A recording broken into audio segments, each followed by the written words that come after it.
John Maxwell tells a story about coming in for a landing in a bad weather time, and as the runway was approaching, the pilot coming down out of the sky, just about to land, a wind shear hit the side of the plane and blew it a little bit off course.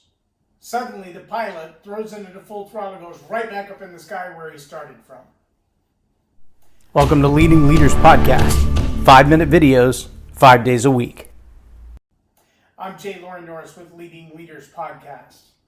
As John Maxwell goes on to tell that story, he talks about how the pilot would land the plane, but if it wasn't exactly perfect, he would go back in the air and make another lap. And John was a little curious about that. When he got off the plane, he stopped and asked the pilot, you gave us all a pretty good scare there. What made you decide to pull up rather than put it down on the ground? I mean, with everything moving around like it was, I would think the ground would be the safest place to land it.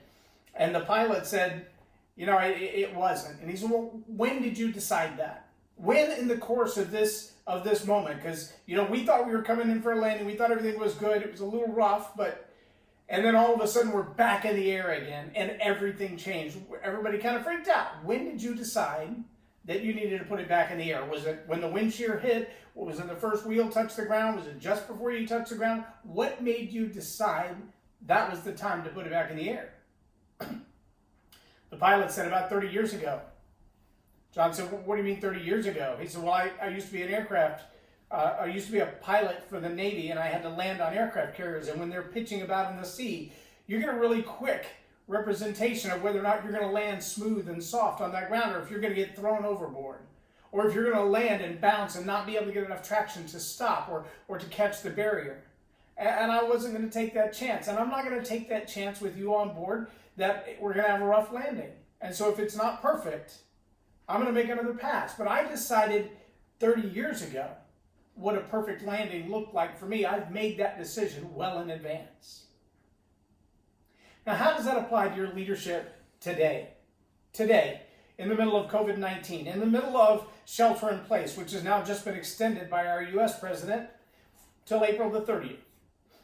That changes people's careers. It changes people's lives. It changes people's financial positions. It changes people's educational process. It changes at-home relationships. It changes everything. The question is, how will you succeed in this time? And I can tell you from my own experience and from observation, there are a lot of people under a lot of pressure and under a lot of stress. And when you're under pressure and when you're under stress, that can lead to some really bad decisions. If you think I'm wrong, just for giggles, while you got a lot of time on your hands, go to YouTube and type in police chase. And watch the number of times that people who maybe would have got a 24-hour sentence and out on their own recognizance, or maybe they may have got a year in jail or something for a simple assault. But instead they fight with the cop. Instead they start an argument that gets way out of hand. Instead they run from the police in their car. Instead they resist arrest. And now they're looking at 4, 5, 6 charges because under pressure, under stress, people tend to make bad decisions. You don't think about it, but financially, you get to that last bit of money in the bank and you got more bills than you got money, and you decide, well, I can't pay all the bills anyway, so I'm going to go gamble it. I'm going to go buy some lottery tickets. I'm going to go, get in a poker game. And the hope is that you'll win big and pay off everything. But stress and pressure lead to bad decisions. They lead to bad decisions in relationships. They lead to bad decisions in taking a job or not taking a job. They lead to bad decisions in the way that you handle your money, yourself, your relationships, and your leadership. And the one thing that offsets bad decisions caused by stress, well, it's values. Like the pilot who knew 30 years ago, this is what my expectation is for putting this plane on the ground safely. And anything other than that decision is already made. I go back up.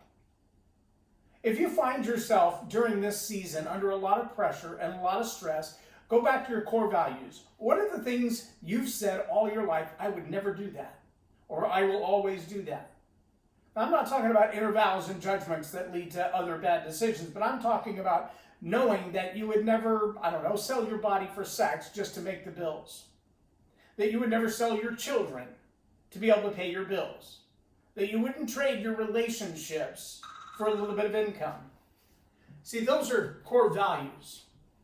And those are core values that will allow you to make the right decision even under extreme pressure. I would never sell drugs. I would never kill someone for money. I would never do those things. Those are not within my core values. And so when the stress comes, when the pressure comes, when the question comes, it's not even a question.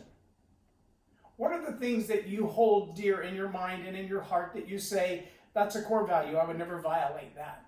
No matter how bad things get, I would never do that. Hold on to those things. Hold on to those core values in this time of extreme pressure and extreme stress, and you will find that you will not allow yourself to be led into bad decisions. I'm Loren Norris with Leading Leaders Podcast for Tell It Like It Is TV. Have a blessed day. Subscribe now for our extensive video library of leadership lessons promoting faith, family, and freedom.